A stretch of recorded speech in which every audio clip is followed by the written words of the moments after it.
Hi there, welcome to my YouTube channel. This is Tina from tinaheals.com, and I'm continuing the discussion about the exploration of the archetype of the sacred whore. So I have discussed already very many things. Catch my last videos, and now I want to explain how monogamy came into being. I think it was because of the questions of fatherhood and parentage. Like the person wanted to make sure that his genes and only his genes would be passed down to the child, because female are child bearers. So men wanted to control the child, the reproductive rights of women. They still are doing that today. So by controlling the reproductive rights of women and making sure that she bred with only a particular, copulated with only a particular person, meant that his genes get to live on.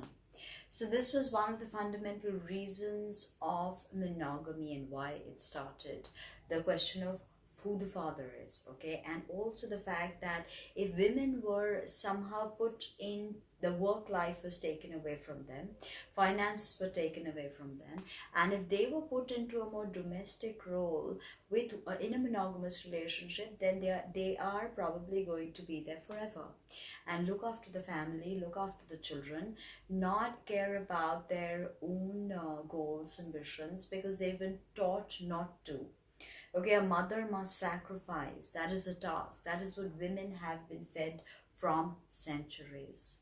Okay, which is why if we don't want children, we are the Lilith archetype. Okay, if we don't, if we dress a certain way, we are sluts. Because men, patriarchy wanted to control the birthing rights of women from the very beginning. And they wanted to be fed, they wanted to be looked after. That's how monogamy came into being. And the question of romantic love was a very late construct, actually, if you look at how history has flown. So previously, even in Bengali society, if you go back to its ancient roots, marriage was a later on thing. In even today, we have something called Bhoomibajo, which means two people can cohabit together and not necessarily be married, but after a certain time, they don't have to go through a divorce, you know, in the eyes of the law, because they can move away from each other because their relationship has been fulfilled. I think this was the way relationships started off. This was the way relationships took shape, that people were free to be with whoever they wanted to be, and later on it became institutionalized, whereby we had to sign a piece of paper and the government would become involved in our marriage. Okay, so that's why sexually empowered women were sluts, because nobody knew whose seed they were bearing, and there was no control. That's why women were not allowed to have money or work, because they were not given finances, and that is how they were controlled. Okay, that's why even today we don't have equal pay, right? So the sacred prostitute was no property, okay, of any man. She was autonomous, and she belonged to no one but the temple and her spiritual duties. I think this is the whole idea from where the sacred prostitute came into being. Yes, there was the necessity of these women who could heal the masculine destructive force by subduing them with love. Okay, loving them into oblivion, loving the harshness, loving the Martian impulses. Okay, that's what Venus is. Venus is soft, sensual. So it was this touch that the sacred whores were bringing to society and to the men and the women they were seeing. Women, I don't know, but I'm sure that women need to be healed too. Okay, if they are not living the conscious life of a conscious connection with their private, I was going to say the word, but then I didn't. but this YouTube, you know, who knows, they're gonna remove my channel maybe. But you know, so women have to be connected to their womb, to their privates, to be connected to the cosmic womb, to be connected to the cosmic vagina. There, I said it. Okay, so this is what we've lost. That's why women have become more patriarchal, more like men. Okay, if you're going to play the game of the men, the patriarchy, then you've got to be like them. Look at women like Hillary Clinton, classic examples of how patriarchy has taken the concept of femininity and perverted it and turned it on its head, actually. So mostly women are the creating most of the problems for other women in the world. Okay, and the curtailing of freedom of all women is basically stems from women like this, who are tools of the patriarchy, and they continue with the same regressive behaviors and patterns, and set the same rules that do not honor the masculine and the feminine. Tantra is nothing but a way to honor the masculine and the feminine, because it is this dance of polarities that brings reality into manifestation. Okay, positive, negative, male, female. Okay, the Ida and the Pingala. So this is the play, Prana and Apana. Okay, active and passive. The feminine is receptive.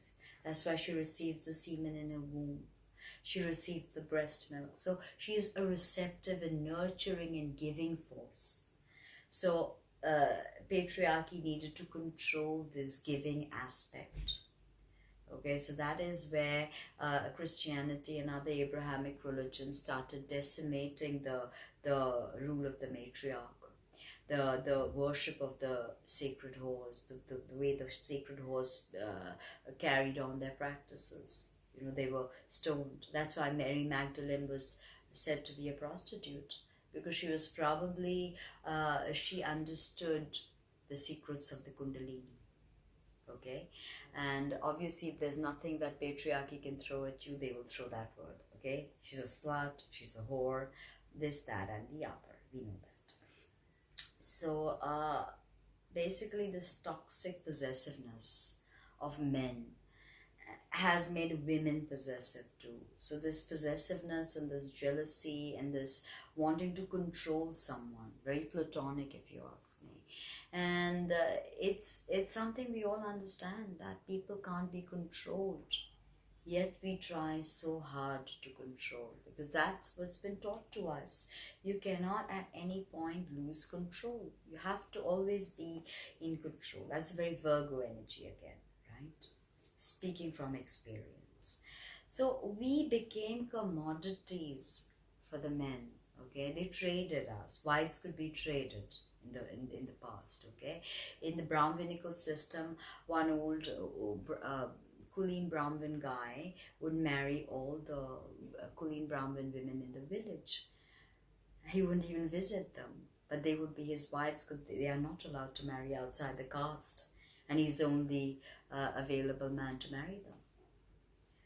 And then they were burned on the stake if he died. That was sati. So that's how we became commodities by men, to control, to use us as childbearing machines, to not give us work, to call us hysterical, to call us sluts if we became friends with someone and it didn't, you know, sit well with our man. Then we are whores, and then we cheat on them, even if we don't. So this dichotomy came into play because women's sexuality began to be controlled. Okay, and monogamy started. And monogamy by itself, if you understand, nobody can control anybody. We are free to do what we desire. And if we've set our mind to doing something, we do it, you know. Whether our wife or husband's trying their best to stop us, we won't stop. Somewhere the feeling has to come from within. It's because we are also removed from the whole bonding and the release of real oxytocin and full-bodied orgasms, release of serotonin. Oxytocin is the bonding chemical. Okay, that's why we have breast play, because it releases oxytocin. That's how we bond with our mates. Okay, everything is a scientific reason.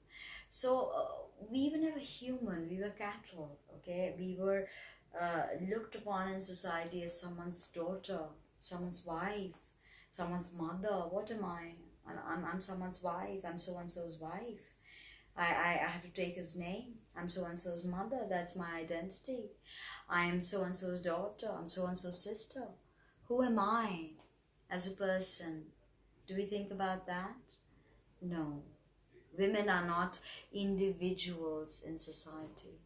No matter where you say, even in very developed, progressive countries, you're still treated as cattle.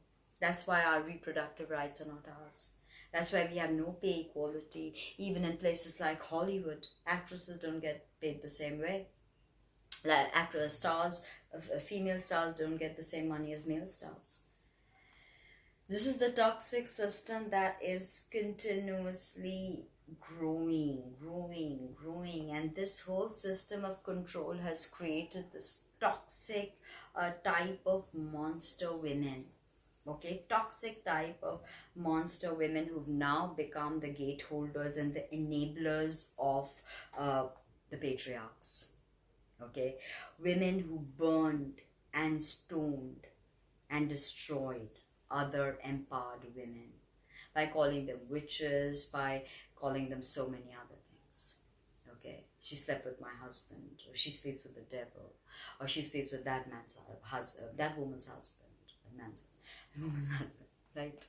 So that is what we've created, a system of enablers.